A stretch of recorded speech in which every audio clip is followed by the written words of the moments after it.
Hola, bienvenida al quinto tomo de este ensayo sobre muerte y iniciación.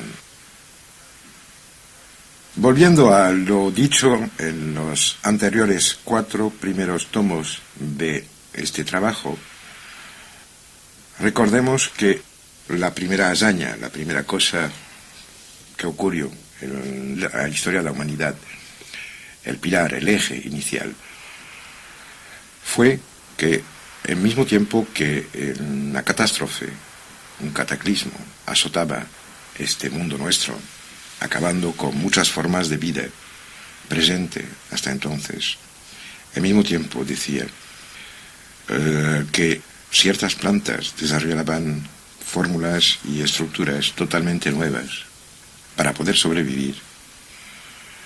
La humanidad, tragándose esas plantas, o bien, quién sabe,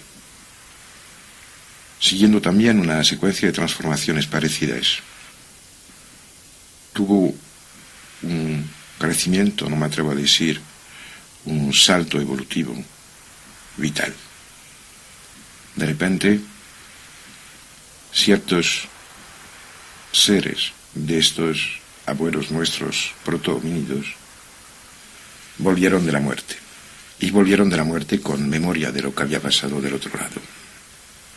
Vivieron unos accidentes letales y, una vez vuelto a la vida, con la memoria del interreño, esta zona ambigua que separa este mundo vibratorio en el cual nos encontramos del resto del plenum cósmico, volvieron con, primero, la memoria, que es la cosa fundamental, pero también volvieron con el conocimiento de que el futuro estaba también lleno de su presencia, volvieron con la conciencia de la muerte, volvieron con la sabiduría nueva de que no estaban solos, nunca.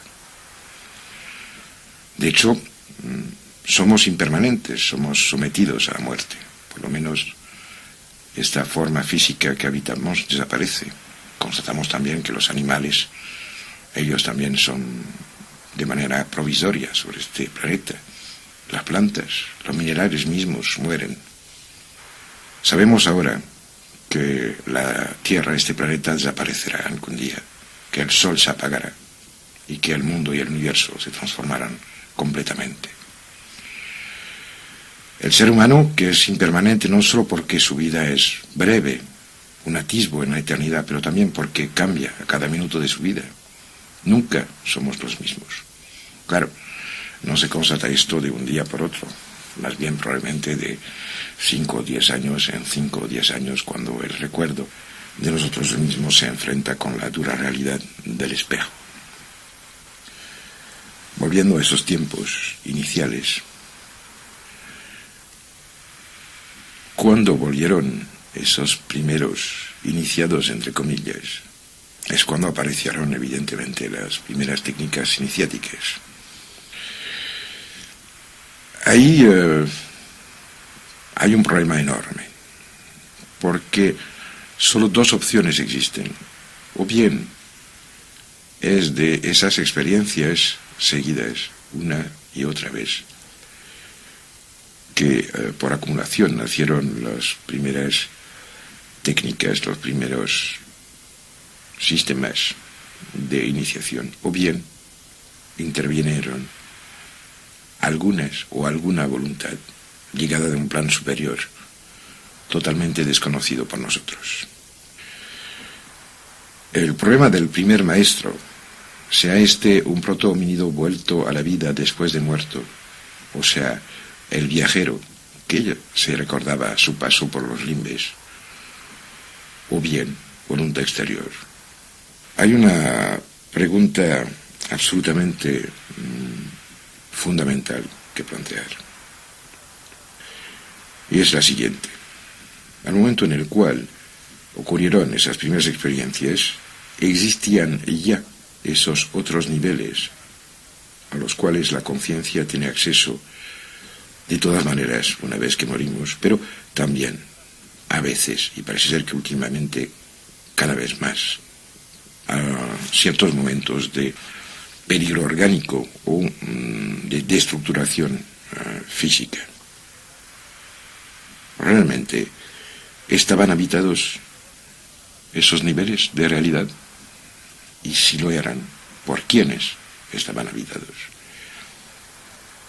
Ahí es probable que tiene su raíz y su origen también el conjunto de conocimientos que están llegando por fin al conocimiento y a la luz pública sobre esos otros mundos y otras, entre comillas, humanidades que nos han precedido, pensando en la tierra de Gondwana, en la Lemuria, en la más cercana tierra de Mu, en este mundo casi pegado al nuestro, que es la Atlántida.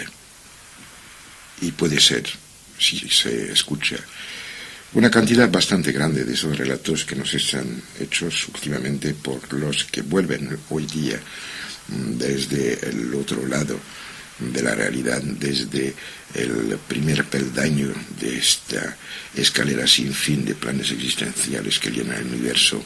Puede ser que también de otros planetas. Tengo en mis archivos personales relación de 2 planetas concretos que extrañamente me fueron hechos por personas que no se conocen entre sí, no tienen posibilidad de haber tenido contacto alguno, no viven en el mismo país y ni siquiera hablan el mismo idioma. No tengo la intención esta vez de aclarar el tema de qué planetas trata, pero os puedo precisar que me hablaron los 2 de un planeta concreto, dando el mismo nombre genérico. Me describieron los seres que ahí viven, que son personajes de color azul, más grande que nosotros, de ojos alargados, tirando hacia las sienes, que hablan con una voz muy aguda, casi imperceptible, y que por lo visto se dedican a unas actividades que por nosotros están un poco desdichadas, como puede ser la sensibilidad poética o cosas del mismo tipo. De todas maneras, esta anécdota me sirve únicamente para deciros que muy probablemente cuando entraron los abuelos fundadores, los padres mismos de la humanidad, en esos planos desconocidos, se encontraron con otras mentes, se encontraron con habitantes de esos planos diferentes. No quiero decir superiores porque nada nos permite decir que lo sean. Diferentes sí que lo son. Y ahí entramos en un campo, puede ser que hipotético, creo, y ahí es un acto de fe, que esos habitantes del plano diferente al cual se tiene acceso al momento de casi muerte, fueron los que enseñaron a los recién llegados, a esos novatos que fueron nuestros antepasados, enseñaron una parte de las técnicas, las claves que permiten un acceso de un plan al otro. Hurgando dentro de la memoria de la humanidad y dentro de los testimonios de los cuales disponemos en los últimos 5 siglos, no hace falta ir mucho más lejos y con más hincapié en unas cuantas vivencias aparentemente vividas en este siglo que es el nuestro. Parece ser que incluso existen no solo personas que se mueven de un plano al otro, sino también sitios concretos de origen natural y sitios concretos fabricados por el hombre, en los cuales el paso de un nivel de realidad al otro está facilitado. Serán estos sitios las puertas inducidas de las cuales hablaba Jacques Bergier en los años 60, y como me lo comentó directamente, en la época en la cual yo estaba yendo con muchísima regularidad en los locales de Planeta, en la rue de Berry, en París. No lo sé. Lo que sí sé con toda certeza es que existe una extraña semejanza entre los planos, organización interna, la manera de moverse dentro de los sitios sagrados, que me hace pensar que probablemente detrás de lo que vemos y que conocemos existe un sinfín, un corpus gigantesco de conocimientos que hace que, a pesar de que si ustedes van a seguir una procesión dentro de una iglesia dando vueltas debajo de las bóvedas, rodeando las columnas, yendo en un sitio en el cual hay agua, en las pilas bautismales, y acercándose a un sitio en el cual hay llamas en el altar, pasando por debajo de una cúpula por la cual entra la luz filtrada en varios colores debido a los vitrales, en un sitio que habitualmente está orientado este-oeste, etcétera, etcétera, y que no pasa nada, no quiere decir que si estaba perfectamente hecho, no pasaría algo. La tradición está repleta de comentarios sobre esos sitios fundamentales en los cuales el contacto entre los planos del universo es más fácil. No hay nada extraño en esto. Imagínense que si quieren ir al cine, tienen que pasar por la puerta, y si se quieren bañar, tienen que ir al mar o al río. O sea que todas las críticas y comentarios no podrán hacer nada en contra de esto. De todas maneras, os aconsejo de escuchar tanto lo que digo como lo que pueden leer o oír con una postura única, la de dejar paso a lo posible. También dejar la posibilidad al inimaginable de existir. ¿Sabe? Acuérdese que Einstein mismo decía que lo más increíble e inimaginable de este universo sea que lo podamos imaginar. Y también otra citación de Haldane que decía que a la escala universal solo lo increíble y lo imposible tenía una posibilidad de existir.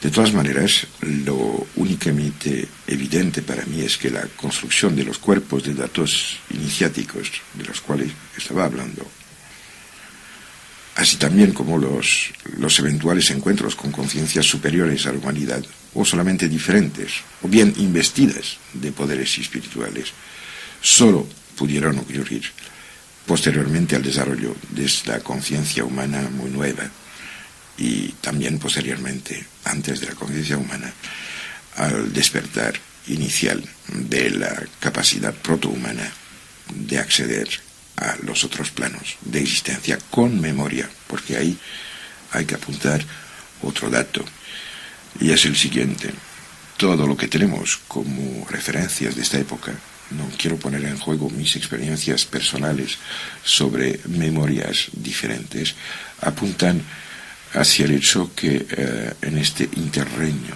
esta zona límbica a la cual accedieron los antepasados, también había animales, y que esos animales estaban provistos de conocimiento, capacidad de decisión, sentimientos y voluntad. Claro está que esto plantea un enorme problema, porque estamos en una sociedad construida prácticamente sobre la rapiña.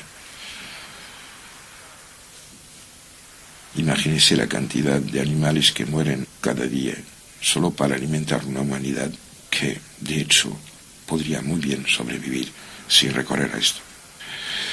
¿Qué pasó? Pasó que los primeros maestros, para mí, después del encuentro con los que ya sabían, los habitantes del primer otro nivel de realidad, volvieron y tuvieron una dificultad terrible para poder transmitir lo que sabían a los que no habían ido. ¿Sabe? Durante años corrió una historia en ciertos ámbitos que decía que en la época en la cual se calculaba la primera bomba atómica, todos los datos necesarios que habían sido recogidos y en los cuales Oppenheimer tenía un papel importante estaban recopilados dentro de un pequeño libro que se llama Project Manhattan. Dicen que esta leyenda, que el cuaderno del proyecto Manhattan se perdió en una acera y que fue recogido por personas que, al ver que no entendían nada de lo que había ahí dentro, lo entregaron a una comisaría. Estamos un poco en la misma situación, porque ¿cómo poder hacer comprender a un grupo de seres orgánicos que empiezan a tener conciencia la inmensidad de las cosas integradas por alguien que ha cambiado radicalmente. Me dirán que eran diferentes. No, no por fuerza. ¿Sabe? En los últimos tiempos se han hecho experimentos muy extraños. Por ejemplo, tenemos casos de investigación dedicadas a lo que se llama la visión ciega. Estos experimentos fueron los siguientes: en personas en las cuales zonas cerebrales que corresponden a la vista, o sea, a la síntesis de imágenes, estaban destruidas. Los primeros casos estudiados fueron en los hospitales militares americanos en Manila durante la guerra del Vietnam. Y esta gente pues tenía efectivamente el centro de coordinación de la información visual destruido. Lo increíble es que estos ciegos, que además cobran pensión militar por ceguera, que es una de las más altas de todo el ranking en Estados Unidos, aceptaron someterse a ciertos experimentos. Y ahí, cosa increíble, diciéndoles: ¿capta usted algo en esta dirección?, moviéndole los dedos y los brazos. Dijeron que sí. Y no le voy a contar todo el experimento, pero la conclusión es la siguiente: son ciegos, pero ven, son capaces de describir. Lo que así hace falta es la ayuda de una voluntad exterior que les permita recoger los datos que llegan en desorden y que por lo tanto están interpretados por el cerebro como ceguera. Este hecho es increíblemente significativo porque, entre otras cosas, implica que pueden existir posibilidades de conciencia frente a los cuales estamos como ciegos. No quiere decir que no tengamos la posibilidad, ni muchísimo menos. Lo que quiere decir es que, a pesar de que llega la información, no hemos puesto en marcha el sistema de organización. Me dirán que es muy complejo, sin duda, pero párese un segundo a pensar en lo que voy a contar ahora. Cuando frunzo las cejas, o sea que estoy ahí poniendo mi frente arrugada por preocupación, concentración o cabreo, estoy moviendo ni más ni menos que entre 70 y 80 músculos en una secuencia muy organizada y de una complejidad extrema. Sin embargo, la orden de hacer esto, de mover las cejas, no está hecha teniendo en cuenta la totalidad de los movimientos musculares separados que intervienen en este hecho. No, basta quererlo hacer y se hace. La pregunta enorme es: ¿qué o quién sabe y qué está detrás de mi voluntad y que permite que mi deseo se transforme en hecho con una regularidad y una eficacia perfecta? Ocurre lo mismo cuando levanta el brazo o cierra el puño, porque cada músculo flexor tiene que estar acompañado a medida que se pone en marcha con un reflejo del otro, del extensor, etcétera, etcétera.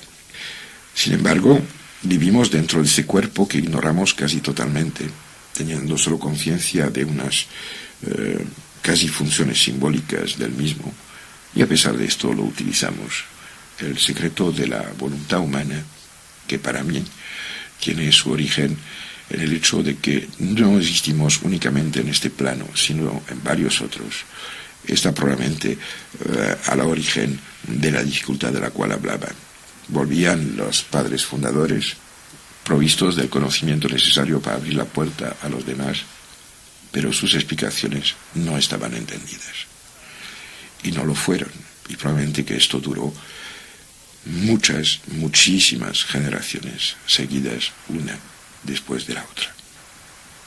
Claro está que también había en esos entonces, entre comillas, cientófilos y cientolatras, con lo cual se dieron cuenta al pasar mucho tiempo que esos seres que volvían con unas capacidades inauditas, que probablemente deificaron cuando no los mataron del todo, y esos puntos comunes que tenían entre ellos los vueltos de los limbes, eran que en la fase anterior a esta experiencia transformadora habían manifestado una serie de cosas que eran las heridas, ¿por qué no?, la pérdida de los líquidos corporales, vómitos, diarreas, hemorragias, la palidez o bien el calor excesivo, fiebres, calenturas, el titubear, el caminar con pena, el caer, el respirar afanosamente, etcétera, etcétera. O sea, toda la cadena de manifestaciones agónicas y preagónicas Y es muy probable, y todo nos empuja a pensar que entonces se empezó a consumir venenos, a hacer pruebas, intentando vivir por voluntad propia esas experiencias que aparentemente los padres fundadores habían vivido y que les habían dado acceso a esta fuente de poderío, de conciencia y de luz que le transformó. La similitud de los comportamientos agónicos, de los cuales estoy hablando, y de los efectos producidos por ciertas plantas, raíces o jugos venenosos, indujo a experimentar en primer lugar todo lo que producía habitualmente unos signos similares a los que habían manifestado los resucitados conocidos por cada cultura o cada grupo antes de aparentemente morir y volver. Es evidentemente por este motivo que nos hemos encontrado con una infinidad de variantes y de recetas en la preparación y el uso de casi todas las sustancias psicotrópicas iniciáticas.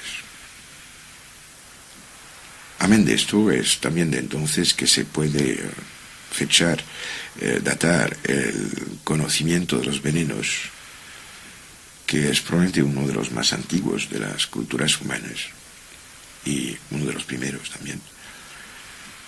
Así también como los tabúes, las prohibiciones, ¿no?, de comer ciertos productos, o bien las prohibiciones de hacer ciertas preparaciones, parte porque habían encontrado unos efectos interesantes, o bien parte porque efectivamente se habían dado cuenta de que quien lo hacía se moría.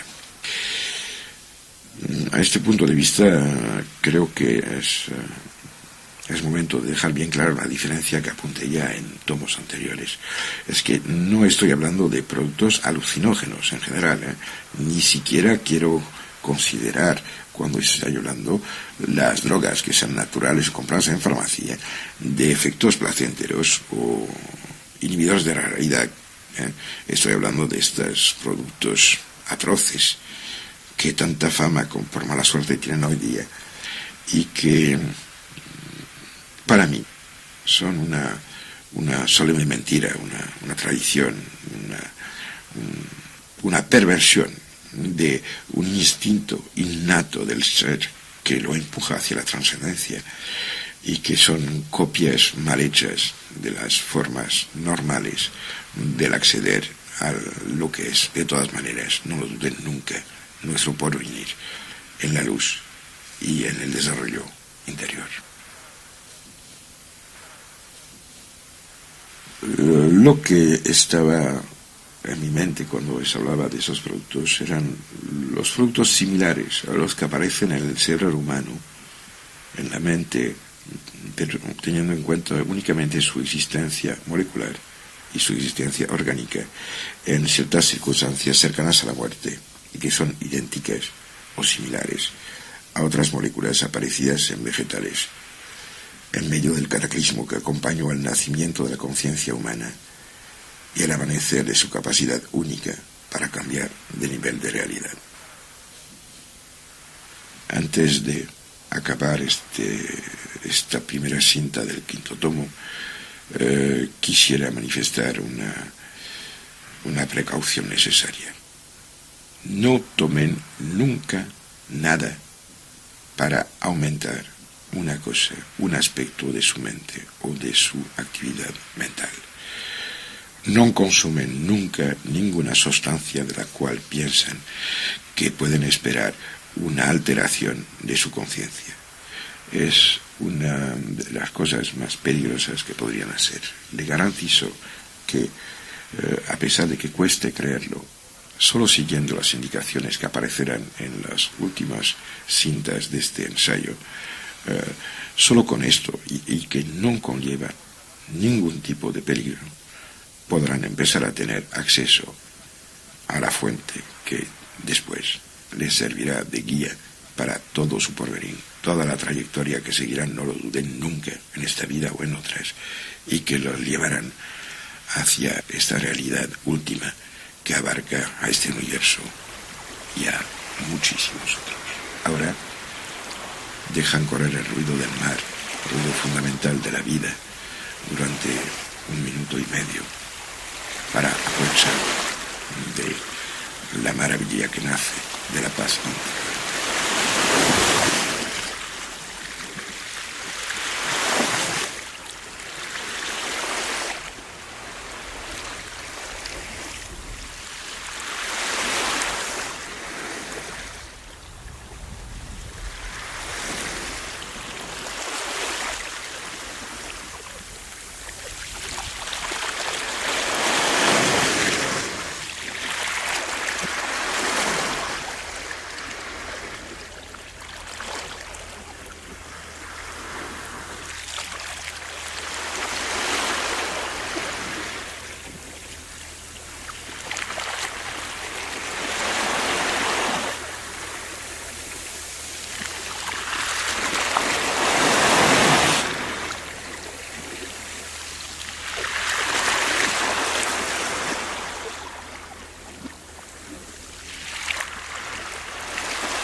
Hola, espero que habéis aprovechado de la media hora dedicada a un tiempo de relajación y meditación, escuchando el ruido primordial del mar, ya que debajo del canto eterno del océano había unas inducciones subconscientes destinadas a ayudarlos a recibir lo que estoy intentando transmitirles. Estamos hablando de los inicios de conexión entre los diversos niveles de la realidad. No se trata de ninguna visión poética ni de una manera diferente de plantear la intranquilidad y el sinsabor de nuestras existencias. Son muchos siglos ya en los cuales voces aisladas nos hablan de estas realidades. Y no crean que de una manera incoherente o ininteligible. Imagínense que hace solo 2 siglos y medio un increíble personaje llamado Ruggero Bošković, un jesuita nacido en la actual, tristemente célebre Yugoslavia, en Dubrovnik, escribió un tratado llamado De Punctata, en el cual describe con una precisión milimétrica la misma cosa que lo que ahora mismo en nuestro tiempo describe la física de los cuantos. La única diferencia es que él llamaba puncta lo que con los quantum llamamos una cantidad inicial. La única diferencia. Nadie lo entendió en su época. Y es solo en el transcurso de este siglo cuando llegó a una cierta oficialidad la relación de los trabajos de ciertos físicos teóricos que han empezado a dar un atisbo de respaldo a la posibilidad de existencia de otros universos tan reales, no lo duden, como el que conocemos. Todo parece indicar que muchas de las incoherencias, y son muchísimas, que nacen y que se pueden constatar de la contemplación de los fenómenos, entre comillas, físicos de este universo nuestro, tienen una coherencia que escapa probablemente a nuestro sistema habitual de referencias espaciotemporales. Ya sé que durante muchísimo tiempo el concepto de universos paralelos o simultáneos fue limitado a ciencia ficción, a las paridas de esos seres demasiado imaginativos y que plasmaban en el papel el resultado de sus vagancias por tierras incógnitas. Pero no olviden que muchísimas, si no todas, las cosas que nos rodean hoy día han sido descritas hace decenios y decenios por gente que fue considerada en su tiempo con poco menos que locos de atar, atrevidos, ilusos o charlatanes. En las últimas décadas todo ha cambiado y actualmente es con la máxima seriedad que muchos científicos contemplan la posibilidad de esos niveles diferentes. No hablo de niveles preexistentes dentro de lo que vivimos y que implicarían un acercarse cada vez más finamente a la realidad universal. No. Estoy hablando de una totalidad universal radicalmente diferente y separada de la que vivimos.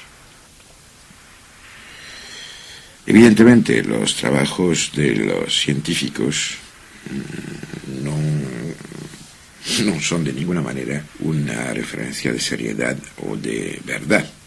Se trata de cálculos y teorías que formulan una opción, ¿no?, de dogmas o evidencias. Y ahí tenéis que acordaros cómo se les planteará, porque se les planteará, no lo duden, gente que les diga, pero la ciencia dice. No, la ciencia no dice nunca, la ciencia pregunta. Esto es su trabajo. El trabajo fundamental y único de la ciencia es el desconocido, no el conocido. A pesar de que los que siguen, los investigadores, se transforman en dictadores de la mente y de la inteligencia para intentar obligar a comulgar con las ruedas de molino que abundan en la historia y a larga de lo que llamamos conocimiento científico. Por ejemplo, imagínese que hace pocos años un físico francés llamado Aspect realizó una experiencia que hubiera tenido que cambiar radicalmente la visión que teníamos del mundo. A pesar de esto, y de que ha sido realizada respetando la totalidad de los parámetros obligados por la ciencia científica y muy oficialmente reconocida, pues no da tantos resultados. ¿Por qué?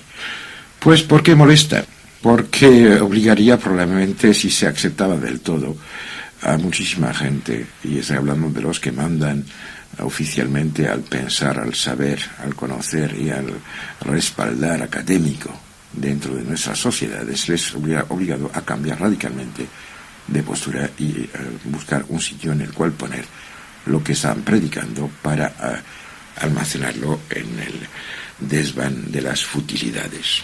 ¿Qué hizo Aspect? Aspect hizo pasar un fotón dentro de un tubo especial, lo hizo petar, entre comillas. Pues bien, al final obtiene dos partículas.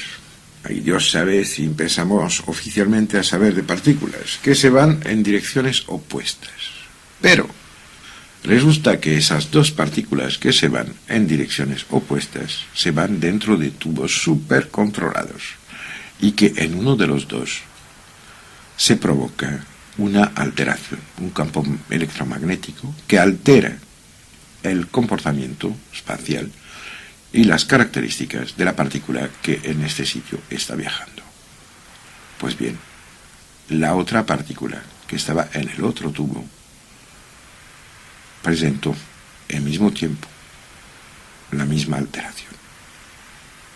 Esto es un problema trascendental porque, entre otras cosas, hace reventar y explotar de la manera más definitiva todos los conceptos que soportan tanto nuestra sociedad como las universidades que intentan aprendernos cómo tendría que ser el mundo que de todas maneras estamos viendo.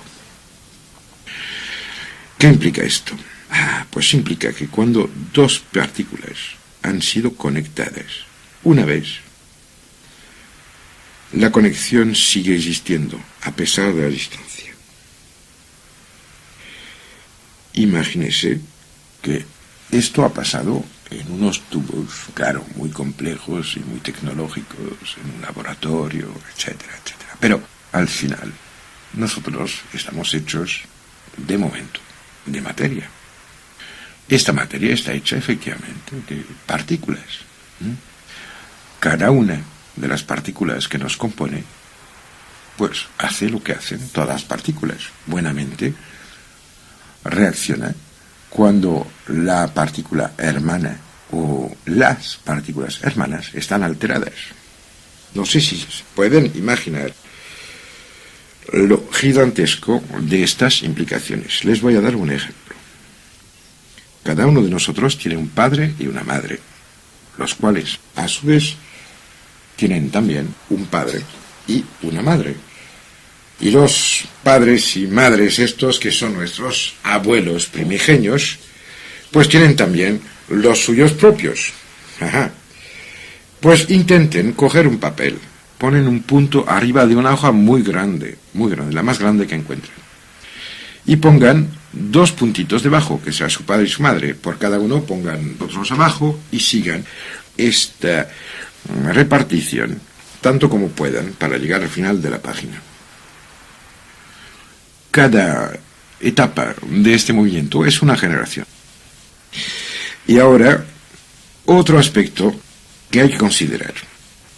Se darán cuenta muy rápidamente que se llega con una facilidad extrema a varios millares por cada persona viva en este mundo. El problema es que hace 250 años la población mundial era algo casi irrisorio frente a la actual población mundial.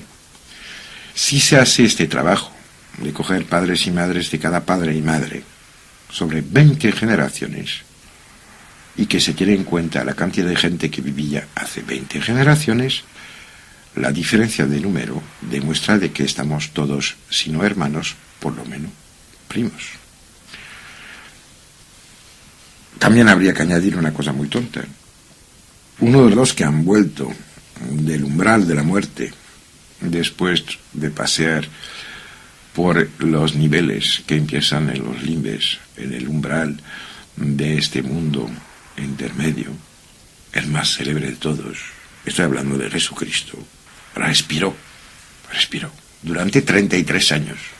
¿Se pueden imaginar la cantidad de metros cúbicos de aire que esto representa? Es inimaginable, es alucinante. Cada cosa, cada molécula de este aire que respiró ha sido alterada, claro, por el proceso de oxidorreducción y fue expirada a la atmósfera de este planeta.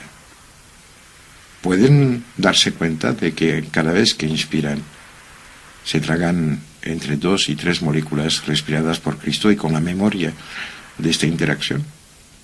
Lo mismo ocurre con todos los que han vivido, que sean hombres, que sean personas o seres de tanto alcance espiritual como Cristo o como otros, o bien que se trate de la rana que vive delante de la casa o del dinosaurio de hace X centenares de millones de años, estamos permanentemente tragando algo que conlleva la memoria de las interacciones y que sigue conectada con todo lo que tuvo una interacción en la genia del tiempo. Nada de lo que pasó en el universo se ha perdido. A cada latido de su corazón son millones de dinosaurios, centenares de millones de animales que vuelan, se arrastran, nadan, respiran, y también de seres parecidos a usted, a su padre, su madre, a su vecino, a lo largo de una cantidad inimaginable de siglos, que sienten, aman, odian, mueren, comen, tienen hambre, son enfermos, se preguntan, encuentran soluciones o respuestas. No sé si se dan bien cuenta que, a pesar que todos hemos oído hablar de la evolución, que yo de paso me parece una solemne idiotez, nadie, a pesar de esto, hace el esfuerzo de darse cuenta que probablemente la mariposa podríamos serla. Cada uno de nosotros podría ser mariposa, o pez, o perro, o ballena, o árbol, o Dios sabe qué. ¿Por qué? Porque realmente todo parece indicar que de momento el hombre es un inicio de creación conseguida con éxito. Y que todo lo que no es un ser humano es lo que podría ser un ser humano incompleto. Pero ojo, no se hinchen de soberbia en este momento, porque también esto quiere decir que somos la imperfección de una realidad que está por venir y para la cual seremos como la mariposa sobre el campo de amapolas o el dinosaurio en la lejanía del tiempo y el silencio de los museos. Volviendo a los trabajos hechos por los científicos en nuestro siglo, entre otras cosas porque son los que lo han plasmado de la manera más fácilmente inteligible, porque los alquimistas, no todos, pero unos cuantos ya lo habían dicho, y unos cuantos profetas también. Pues nos encontramos con cosas fantásticas. Por ejemplo, Jacques Sarfati, Jacques Sarfati se preocupa de un fenómeno muy sencillo. El universo va hacia el desorden. Quiero decir que todo es como si empezaba a hacer usted una pirámide de latas de conserva y que de repente intente cogerla de abajo. El resultado, todo se cae.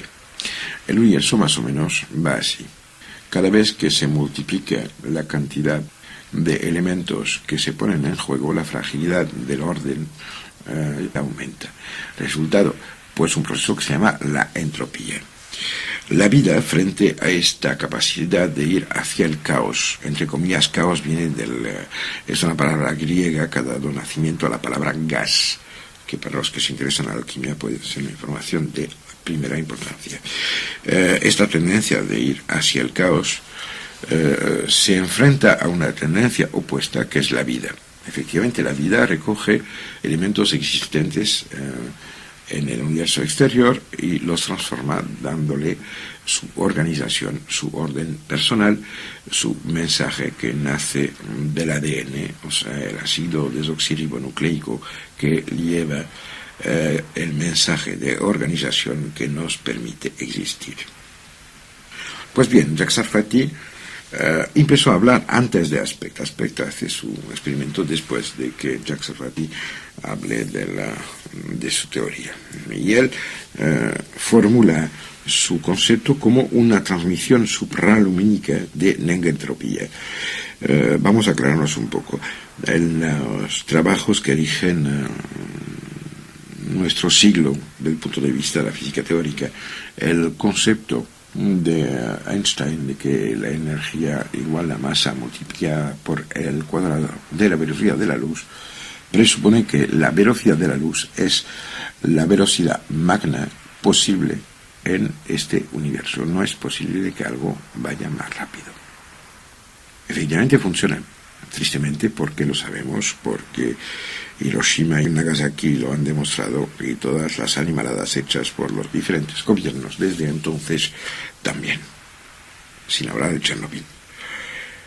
A pesar de esto, Jacques Sarfati formulaba una teoría según la cual era posible de que la vida que pone orden, o sea, algo que se opone a la entropía, o sea, la negentropía, que esta negentropía, el factor vital, el factor de organización, lo que bien podríamos considerar como la sombra del creador, el olor de su pelo, el sonido de su voz, tenía una no transmisión, o sea que la observación nos hacía constatar que era supralumínico, quiero decir que la medición era imposible porque las interacciones eran instantáneas. Aspect lo demuestra, pero también tenemos otros. David Bohm, en un libro absolutamente prodigioso, que los siglos que vienen, si hay siglos que vienen y si hay hombres para vivirlos, se acordarán. En un libro llamado Wholeness and the Implicate Order, o sea, la plenitud, la absolutez y el orden implicado, habla de una cosa prodigiosa. Es la teoría del plenum. El plenum implica que la coherencia universal afecta o nace no de lo que estamos viviendo, sino de la totalidad de lo que hay. O sea, las incoherencias de este universo nuestro son en realidad secuencias controladas por otros niveles de universos.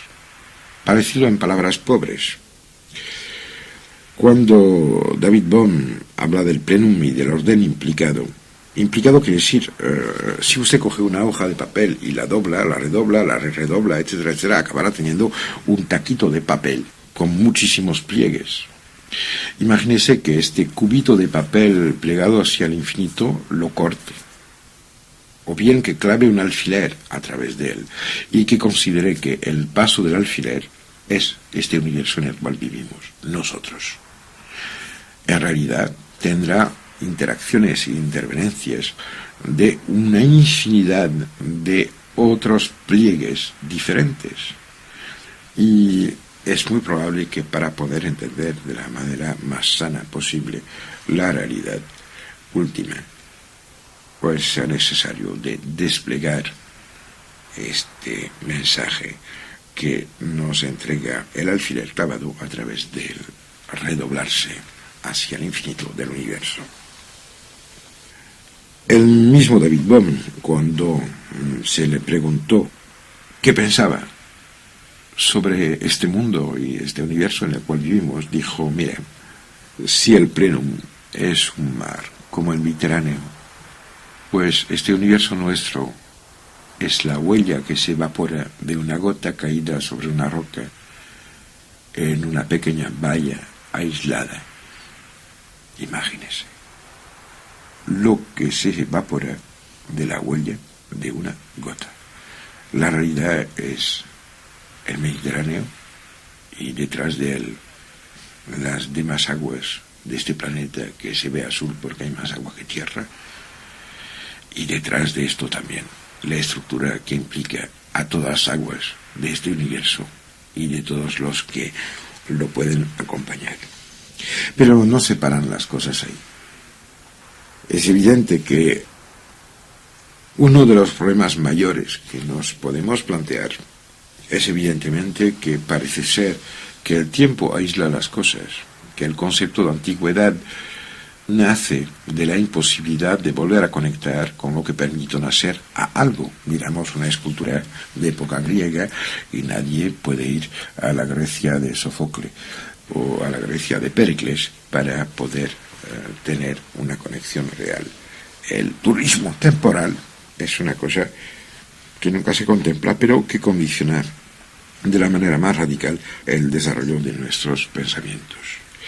Pues bien, hay otro físico teórico que me encanta porque es un personaje de excepción que encontré en la casa del doctor Jean Barry en Burdeos hace años. Se llama Olivier Costa de Borgard. Este hombre, cuando se empezó a dar cuenta de la increíble diversidad, de la aparente incoherencia de una infinidad de fenómenos, se dio cuenta de que la única cosa que podía ser variable ahí dentro y que permitía entender, entre otras cosas, fenómenos como los que el experimento de Aspect nos manifiesta, o como la teoría de David Bohm nos inflige como castigo a la existencia, era el tiempo. Y efectivamente, Olivier Costa de Borgard llegó a formular una teoría alucinante y que desde el punto de vista matemático y físico no se puede ni cuestionar ni siquiera preguntar. Es así. Él habla de la posibilidad de una reversibilidad de la direccionalidad del tiempo. O sea, que el tiempo no corre en una sola dirección. Estamos habituados a pensar de que todo va del pasado hacia el presente, esperando de ir hacia el futuro, sin que nadie, bien lo sabemos todos, pueda pararse en ninguno de los sitios de esta figura efímera. Llego a calcular la existencia de dos vectores temporales de direcciones opuestas inicialmente y, según los últimos trabajos suyos, no opuestas, sino únicamente diferentes. No sé si se dan cuenta que los trabajos hechos por estas primeras figuras son a su vez acompañadas por una infinidad de investigadores menos conocidos, y que la pletora de teorías que se manipula hoy día es inimaginable. Y antes de cerrar este quinto tomo, hay que decir que lo que más me fascina es que en su inmensa mayoría apuntan todos, absolutamente todos, hacia la posibilidad de que evidentemente este universo que empezamos a conocer, porque solo lo empezamos a conocer, no es el único.